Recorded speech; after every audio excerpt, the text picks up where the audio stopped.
அஸ்ஸலாமு அலைக்கும் வரஹ்மத்துல்லாஹி வபரகாத்து.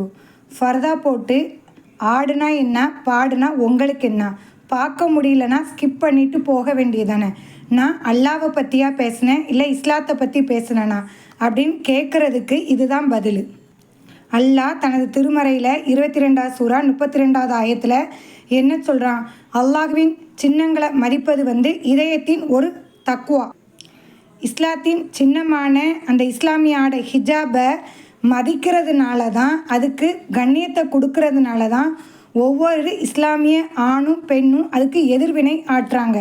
எப்படி ஒவ்வொரு நாட்டுக்கும் சின்னங்கள் என்பது உண்டோ, அதை எந்த குடிமகனாவது கண்ணிய குறைவாக நடத்துனாங்கன்னா எப்படி அந்த குடிமகனுக்கு சிறை தண்டனை என்பது வழங்கப்படும், அது மட்டும் இல்லாமல் சரியான தண்டனை என்பது கொடுக்கப்படும். அதே மாதிரி தான் இஸ்லாத்துக்குன்னு சின்னங்கள் இருக்குது. அதை தவறுதலாக பயன்படுத்தும் போது கண்டிப்பாக எதிர்வினை ஆற்றணும் அப்படிங்கிறது தான் இறைவனுடைய கூற்று. நம்மளுக்கு என்ன அப்படின்னு சொல்லிட்டு போனால் அது சரியான ஒரு முஸ்லீமுக்கு அழகு கிடையாது. அது ஆணாக இருந்தாலும் சரி பெண்ணாக இருந்தாலும் சரி.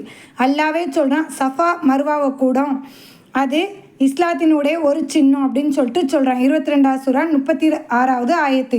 இதே மாதிரி குரானும் ஹதீஸும் நம்மளுக்கு எண்ணற்ற இஸ்லாத்தின் சின்னங்களை நம்மளுக்கு காட்டி தருது. அப்போ யாரோ போட்டு ஆடுனா நமக்கு என்ன அப்படிங்கிறது.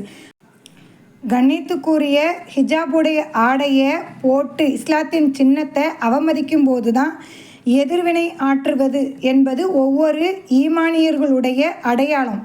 அது ஆண்கள் மட்டும் காட்டணும் அப்படிங்கிற அவசியம் கிடையாது.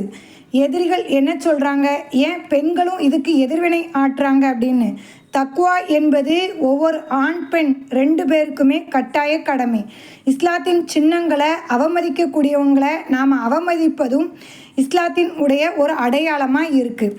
அப்போது எந்த இஸ்லாத்தின் சின்னத்தை எதை அவமதித்தாலும் எதிர்வினை ஆற்றுவது என்பது இஸ்லாமியர்களின் கடமை என்பதை இந்த இடத்துல நான் பதிவு செஞ்சுக்கிறேன். அஸ்ஸலாமு அலைக்கும் வரஹ்மத்துல்லாஹி வபரகாத்துஹு.